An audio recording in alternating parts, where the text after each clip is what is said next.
Good evening everyone, all of you most welcome on your YouTube channel दिव्यांग classes maths special. तो प्यारे बच्चों, आपके अपने YouTube चैनल पे आपका मोस्ट वेलकम है। जैसा कि हमने एक क्वेश्चन सीरीज हमने स्टार्ट करी थी CBSE and RBSE and ICSE board exam के रिगार्डिंग जो इंपॉर्टेंट क्वेश्चंस हैं अपकमिंग जो एग्जाम है 2026 में, उसकी प्रिपरेशन अपन ऑलरेडी अभी से करके चलेंगे।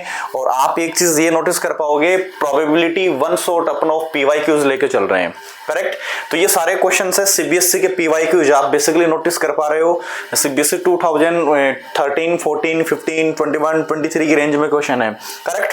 तो ईच एंड एवरी क्वेश्चन अपने आप में इंपॉर्टेंट है। स्पेशली आरबीएसई बोर्ड वाले बच्चे भी ध्यान देना, यही क्वेश्चन आरबीएसई बोर्ड में भी एज इट इज पूछे जाते हैं, करेक्ट। तो दोनों ही बोर्ड्स के लिए, स्पेशली सीबीएसई और आरबीएसई के लिए इंपॉर्टेंट है, और कहीं ना कहीं इनका यूटिलाइजेशन आईसीएसई बोर्ड के द्वारा भी किया जाता है क्वेश्चन पेपर मेकिंग में, ठीक है। Let's now we are going to start the solution of these questions one by one. Okay, at first we solve first question, and the language of first question is a dice is thrown once. प्यारे बच्चों, एक dice है उसको throw किया गया once time. अब basically हमने बताया था कि डाइस है वो क्या रहेगा, एक स्क्वायरिकल फिगर रहेगा जिसपे 6 फेसेस हमें देखने को मिलेंगे। ईच एंड एवरी फेस पे हमें क्या लिखा हुआ मिलता है, डाइस पे। तो ये चीज मैं ऑलरेडी पहले आपको बता चुका हूं कि डाइस पे जो नेचुरल नंबर्स मार्क की गई होती है वो कौन कौन सी होती है, 1, 2, 3, 4, 5 एंड क्या होती है, 6। इसका मतलब है डाइस के क्वेश्चन में जब भी अपन इसको सोल्व करेंगे, यहां हमें क्लियरली ये नोटिस होगा कि टोटल रिजल्ट्स है वो डाइस के क्वेश्चन में कितने माने जाएंगे, 6। बिकॉज डाइस पे 1 भी आ सकता है, डाइस पे 2 भी मिल सकता है, डाइस पे 3 मिल सकता है, 4, 5 एंड 6। ओके, तो total results will be 6। The probability, अब प्रोबेबिलिटी हमें किस चीज की पूछी गई है, probability of getting a prime number, probability of getting a prime number. अब देखो basically what is the exact definition of prime number. Prime number की डेफिनेशन क्या होती है, any mathematical quantity which has या which have only 2 factors, first is itself and second is 1। ऐसी quantity जिसके केवल 2 फैक्टर होते हैं, जो या तो केवल खुद से डिविजिबल होती है या बेसिकली 1 से होती है, तो ऐसी क्वांटिटीज को क्या बोला जाएगा, प्राइम नंबर्स। अब प्राइम नंबर्स कौन कौन सी है, देखो 1 है, एक्सेप्शन है 1 है, 1 को कभी भी प्राइम नंबर के केस में यूज नहीं लिया जाता because 1 is the common factor of all numbers, so that the first prime number is 2, second prime number is 3 and third prime number is 5। तो how many prime numbers are from 1 to 6? There are 3 prime numbers, there are 3 prime number. So यहां question में हमें पूछा गया probability of A prime number, probability of A prime number. अब prime number की probability पूछी जा रही है, प्रोबेबिलिटी का सिंपल सा फंडा आपको बता चुका हूं मैं, टोटल रिजल्ट्स आपको ऑलवेज डिवाइड में लिखने हैं, टोटल रिजल्ट्स आपको डिवाइड में लिखने हैं। और बेसिकली आस्किंग जो मैटर होगा, एक शॉर्ट ट्रिक है याद रखने की, आस्किंग मैटर अपवर्ड में आ जाएगा जिसको बोल सकते हैं फेवरेबल रिजल्ट। तो आस्किंग मैटर क्या है, प्राइम नंबर। तो आस्किंग मैटर प्राइम नंबर है वो अपवर्ड में लिख दो। प्राइम नंबर कितनी है, काउंट कर लो, 1, 2, 3, तो 3 अपॉन में टोटल रिजल्ट्स कितने हैं, 6। तो 3 अपॉन 6 को अगर इजी करेंगे तो आंसर कितना आ जाएगा, 1/2 आ जाएगा। सो अगर किसी भी डाइस को 1 टाइम टॉस किया गया है या 1 टाइम थ्रो किया गया है, तो उस कंडीशन में प्राइम नंबर रिसीव होने की प्रोबेबिलिटी आपके पास कितनी हो जाएगी, 1/2 हो जाएगी। Okay, now we are going to solve second question। First का आंसर आ जाएगा आपका 1/2, ऑप्शन सी हो जाएगा। सीबीएसई 2020 के पेपर में पूछा गया क्वेश्चन है। Now we are going to start the solution of question second. At first read question second. Okay, the probability that a number selected, इस बात की probability a number selected at random from the numbers 1 to 15, 1, 2, 3, 4 till up to 15। देखो बेटा, एक number का selection किया जा रहा है और किस में से किया जा रहा है, 1 to 15 में से कोई भी एक नंबर। इसका मतलब है अगर इस क्वेश्चन में भी अगर बात करूंगा तो यहां पे अगेन टोटल रिजल्ट्स मेरे पास कितने आ गए, 15। 1 से लेकर के 15 मार्क किया गया तो टोटल रिजल्ट्स कितने हो गए, 15। अब किसकी प्रोबेबिलिटी फाइंड करनी है, इज ए मल्टीपल ऑफ 4। यहां हमें एक चीज याद रखनी क्वेश्चन में, मल्टीपल ऑफ 4। अब मल्टीपल ऑफ 4 कौन सा होगा, मल्टीपल ऑफ 4 क्या रहेगा, बेसिकली वो डेटा रहेगा जो 4 से डिविजिबल रहेगा, 4 का मल्टीपल यानी जिसमें 4 का कंप्लीटली डिवाइडेशन हो।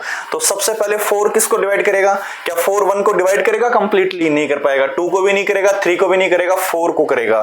तो फर्स्ट मल्टीपल ऑफ 4 क्या हो जाएगा, 4 हो जाएगा। फिर 4 किसको डिवाइड करेगा, उसके बाद में 4 डिवाइड करेगा 8 को। 4 की टेबल्स देख लो आप, 4 1 4 4 2 और 8 4 3 और 12 4 4 16 तो बेटा इससे मैक्स आ जाएगा, यानी यहां मेरे पास 3 ऐसी क्वांटिटीज हैं जो 1 to 15 के रेंज में है और मल्टीपल ऑफ 4 है बेसिकली।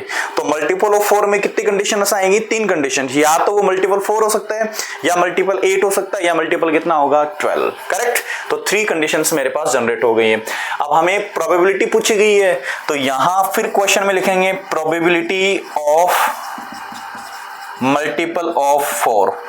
अब किसी भी क्वेश्चन के 4 के मल्टीपल की प्रोबेबिलिटी जब निकालेंगे, अगेन वही फॉर्मूला है, टोटल रिजल्ट्स डिवाइड में आ जाएगा और यहां आ जाएगा आस्किंग मैटर।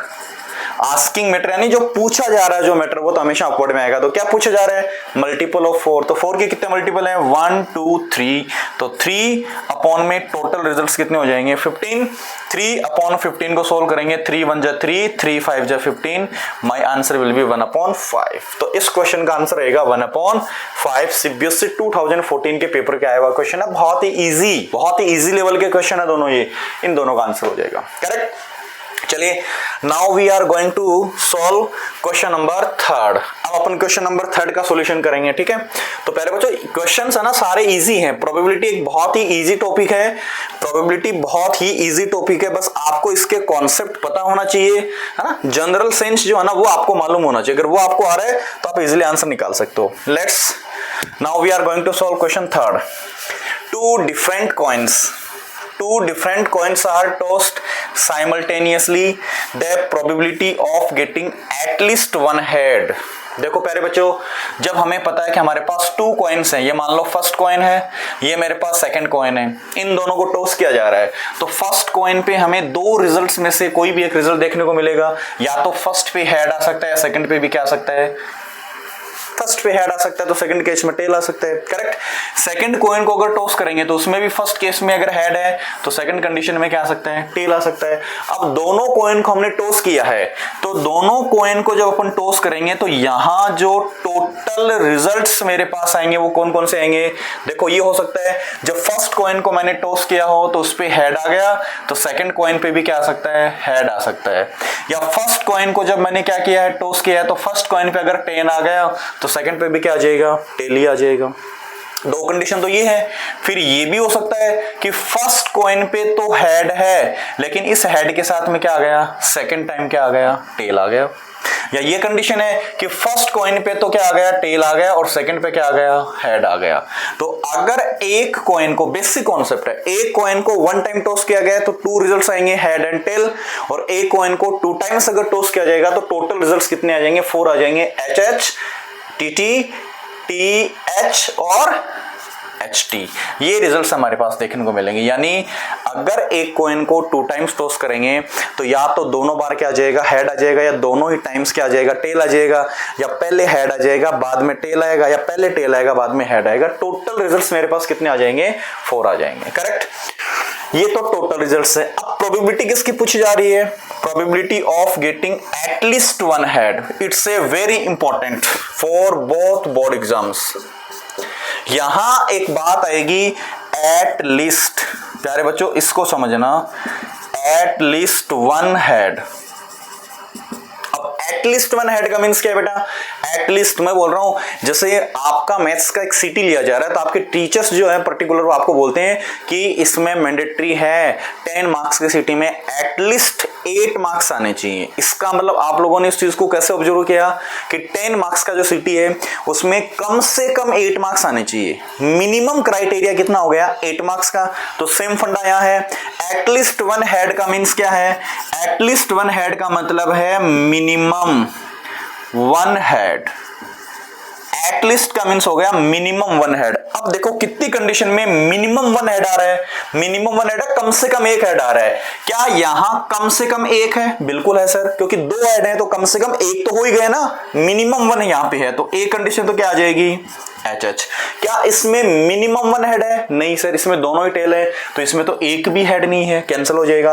क्या कम से कम एक हेड है? यस, कम से कम एक हेड तो मुझे शो हो रहा है तो एच टी भी हो जाएगा।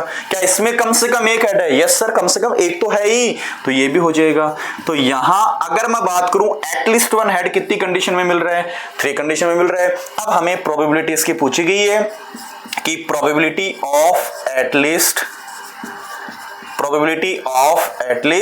One head. अब प्यारे बच्चों एटलीस्ट वन हेड की प्रोबेबिलिटी निकालेंगे, वही फॉर्मूला होगा, आस्किंग मैटर तो ऊपर आ जाएगा, टोटल मैटर कहां आ जाएगा, डिवाइड में। टोटल मैटर कितना है, टोटल रिजल्ट्स आपके पास 4 है और आस्किंग जो मैटर है या फेवरेबल कंडीशंस बोल दोगे वो कितनी आ रही है, 3 आ रही है। तो आंसर मेरा कितना हो जाएगा, 3/4, यानी इस क्वेश्चन का आंसर कितना आ जाएगा, 3/4। सीबीएसई 2015 का क्वेश्चन है, बस इतना समझना है एटलीस्ट वन हेड का मींस क्या हो जाएगा, मिनिमम वन हेड रहेगा। मिनिमम वन हेड, कम से कम एक हेड तो आना ही आना चाहिए। तो 3 कंडीशंस ऐसे हैं जहां पे कम से कम एक हेड आ रहा है, ज्यादा से ज्यादा 2 भी आ सकते हैं बट कम से कम एक होना चाहिए। तो बाउंडेशन मिनिमम की है ना कि मैक्सिमम केस की है, that's why here favourable results will B 3। So the answer of this question will be 3/4, correct.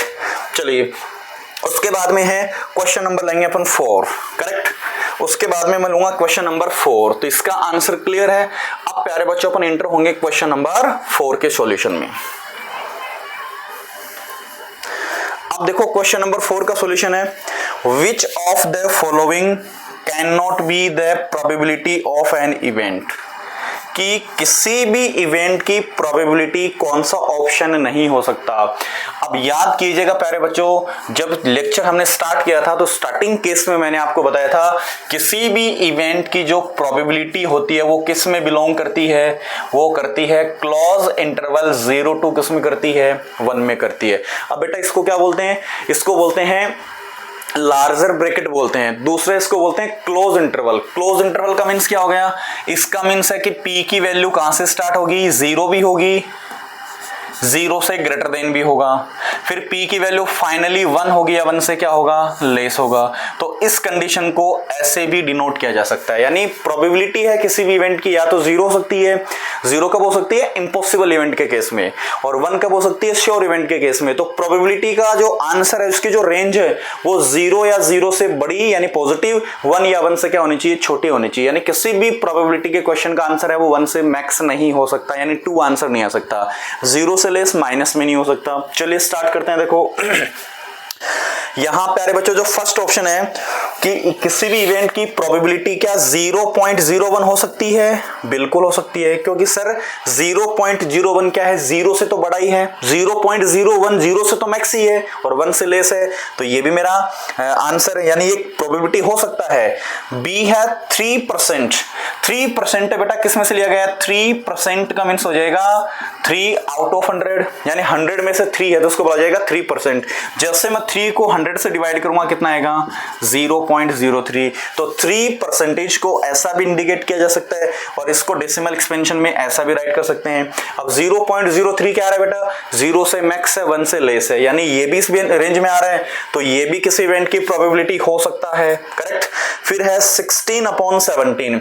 अब प्यारे बच्चों आप ध्यान दो, 16 को 17 से डिवाइड करोगे तो क्या वैल्यू आएगी भाई, 16 में डिवाइड करोगे 17 का 0 टाइम चला जाएगा, 0 टाइम चला गया, ठीक है। उसके बाद में रिमाइंडर आपके पास अभी भी क्या है, 16 है, फिर जैसे पॉइंट लगाओगे तो ये क्या हो जाएगा, 16 के आगे 0 कर देंगे, 160, 160 को 17 से डिवाइड करोगे अप्रोक्स कितने टाइम जाएगा, 9 टाइम चला जाएगा। तो 16/17 की वैल्यू कितनी आ रही है, 0.9 आ रहा है। क्या 0.9 इस रेंज में आ रहा है, यस आ रहा है, तो ये भी प्रोबेबिलिटी हो सकता है। अब बच गया जो डी, वही मेरा आंसर होगा, लगा दो इस पे, आप मार्क कर दो। अब कैसे पता चला, 17/16। अब बेटा 17/16 को डिवाइड करना आपको, 17 को 16 से डिवाइड करोगे, 16 1 जा 16, रिमाइंडर कितना बच गया 1, जैसे पॉइंट अप्लाई करोगे 0 हो जाएगा। अब डिवाइड कितने टाइम जाएगा 0 टाइम्स, फिर आप एक 0 लोगे तो 100 हो जाएगा। 100 को 16 से डिवाइड करोगे तो आएगा 1.06 अप्रोक्स आएगा। अब बताओ 1.06 से इस रेंज में आ रहा है कि नहीं आ रहा है? इस रेंज से बाहर हो गया, आउट ऑफ केस में आ गया। दैट्स वाई प्रोबेबिलिटी का क्वेश्चन है वो रेंज 1 से मैक्स नहीं हो सकती। इसलिए चारों ऑप्शंस में से ये भी किसी भी क्वेश्चन का आंसर हो सकता है, ये भी आंसर हो सकता है, ये भी हो सकता है, बट कौन नहीं हो सकता? 17/16 नहीं हो सकता। करेक्ट। चलिए फिर आगे चलते हैं नेक्स्ट क्वेश्चन की तरफ। Now we are going to solve question number 5। Okay, अब देखते हैं प्यारे बच्चों 5 का क्वेश्चन क्या है, उसका आंसर देखते हैं अपन। ठीक है, चलिए let's we start question 5। Question 5 है, if the probability of winning a game is 0.07। देखो प्यारे बच्चों, मान लो कोई भी गेम खेला जा रहा है, ये कोई भी एक गेम है। अब किसी भी गेम को जब अपन खेलते हैं, कोई भी 2 कैंडिडेट्स अगर उस गेम में पार्टिसिपेट करते हैं तो उसके 2 ही चांसेस हैं। जैसे मान लो या तो बंदा क्या करेगा, उस गेम को विन करेगा, या वो बंदा उस गेम को क्या करेगा, लूज करेगा। यानी या तो वो बंदा गेम को जीत लेगा या फिर वो बंदा गेम को हार जाएगा। अब क्वेश्चन क्या बोल रहे हैं, if the probability of winning a game is 0.07, winning of game, winning of game की प्रोबेबिलिटी यानी probability of win, probability of win कितना दे रखा है, 0.07 दे रखा है। फिर हमें क्वेश्चन में पूछा गया then the probability of losing it. अब हमें प्रोबेबिलिटी किसकी लगानी है, probability if he oblique she lose the game, अगर वो उस गेम को लॉस्ट कर देगा तो उसकी प्रोबेबिलिटी चाहिए। तो प्रोबेबिलिटी ऑफ लूज हमें क्या करनी है, फाइंड करनी है। अब देखो मेरी बात ध्यान से सुनना बेटा, अगर मैं बोल दूं, है ना, मैं बोल दूं अपन गेम खेल रहे हैं तो गेम में सिर्फ 2 ही कंडीशन होती हैं, या बोलो किसी इवेंट के रेफरेंस में देखें, या तो इवेंट कंप्लीट हो सकती है या इवेंट कंप्लीट नहीं हो सकती। तो अगर कंप्लीट हो रही है तो उसकी प्रोबेबिलिटी कुछ ना कुछ होगी, अगर कंप्लीट नहीं हो रही है तो उसकी प्रोबेबिलिटी कितनी होगी, लाइक दैट 0 होगी। करेक्ट। तो दोनों प्रोबेबिलिटी का जो नेट ऐड है, प्रोबेबिलिटी का नेट ऐड है, वो हमेशा कितना आता है, 1 आता है। कैसे आता है, देखो 0 से greater than probability less than equal 1 बताया मैंने। अब कोई बंदा अगर मान लो गेम हार रहा है, अगर कोई बंदा गेम जीत रहा है, तो देखो या तो इम्पॉसिबल इवेंट है और ये आपकी क्या है, श्योर इवेंट है। तो दोनों को जब आप ऐड करते हो ना, प्रोबेबिलिटी की नेट वैल्यू कितनी आती है, यहां से 0 + 1 यानी क्या आती है, 1 आती है। तो किसी भी इवेंट के 2 ही चांस होते हैं, या तो वो कंप्लीट होगी या फिर कंप्लीट नहीं होगी, और दोनों का नेट रिजल्ट है वो कितना आएगा, हमेशा 1 आ जाएगा। जिसको बोल सकते हैं ये फॉर्मूला भी, कि कोई इवेंट ए अगर कंप्लीट हो रही है तो उस इवेंट के कंप्लीट होने को पी से इंडिकेट किया जाएगा, कंप्लीट न होने को PA* से किया जाएगा, PA बार, और दोनों की वैल्यू कितनी आती है, 1। तो PA + PA* = क्या हो जाएगा, 1।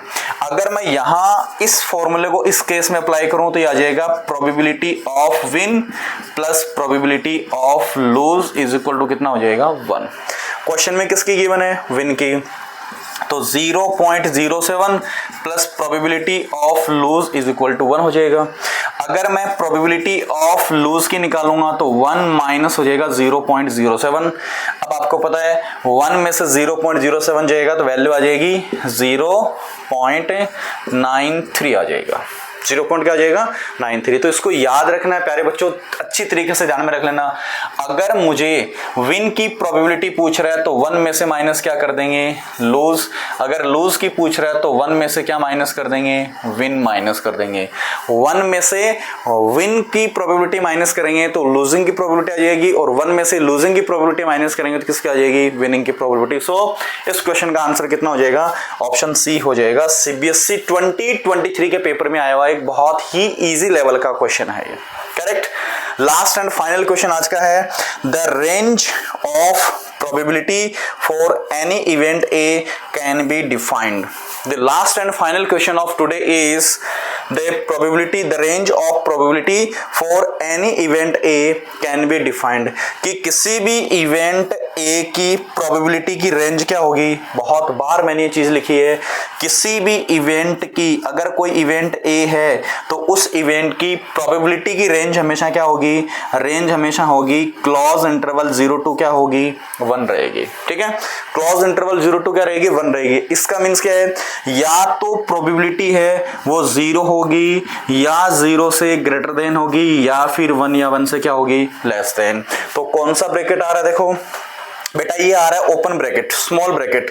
इसको क्या बोलते हैं, इसको बोला जाता है कि पीए की वैल्यू क्या है, 0 भी नहीं है और 1 भी नहीं है, इसके बीटवीन है। बीटवीन यानी यहां पीए की वैल्यू हो सकती है 0.1 हो सकती है, 0.2 हो सकती है, डॉट डॉट 0 पॉइंट क्या हो सकती है, 9। ये ऑप्शन कह रहा है 0 नहीं हो सकता, 1 भी नहीं हो सकता, जबकि आपको पता है 0 भी आंसर आता है, 1 भी आता है, तो ऑप्शन ए वैसे नहीं होगा। सेकंड ऑप्शन बोल रहा है पीए बिलोंग, इसको बोलते हैं बिलोंग यानी वेयर बोल सकते हैं, पीए वेयर क्लोज 0 to ओपन 1। बेटा एक साइड में यहां लार्ज ब्रैकेट लिया गया, इसका मतलब ये है कि 0 है, फिर 0 से ग्रेटर देन 0.1, 0.2 है और लास्ट में 0.9 है, लेकिन कौन नहीं है, 1 नहीं है। ये ऑप्शन बोल रहा है 0 तो है, 0 से ग्रेटर देन भी है, बट 1 नहीं है। जबकि आपको पता है प्रोबेबिलिटी में जब श्योर इवेंट होती है तो उसका आंसर कितना आता है, 1 आता है, तो ये ऑप्शन भी नहीं होगा, आपका कैंसिल आउट हो जाएगा। सी ऑप्शन है पीए बिलोंग, इस साइड में देखो बेटा ओपन लिखा है, इस साइड में क्या लिखा है, ओपन 0, यानी ये बोल रहा है 0 नहीं है, तो 0 से ग्रेटर देन 0.1 हो सकती है, 0.2 हो सकती है, डॉट डॉट लास्ट में बोल रहा है 1 हो सकती है। अब चलो 1 भी हो सकती है, 0 से ग्रेटर देन भी हो सकती है, लेकिन जब इम्पॉसिबल इवेंट होती है तो उसकी प्रोबेबिलिटी कितनी आती है, 0, जबकि ये ऑप्शन बोल रहा है 0 पॉसिबल नहीं है, तो ये भी नहीं होगा। बचा कौन सा, डी, तो डी हो जाएगा, क्योंकि डी क्या बोल रहा है, 0 से भी क्लोज है, 1 से भी क्लोज है, तो 0 भी हो सकती है, 1 भी हो सकती है और इसके बिटवीन भी हो सकती है।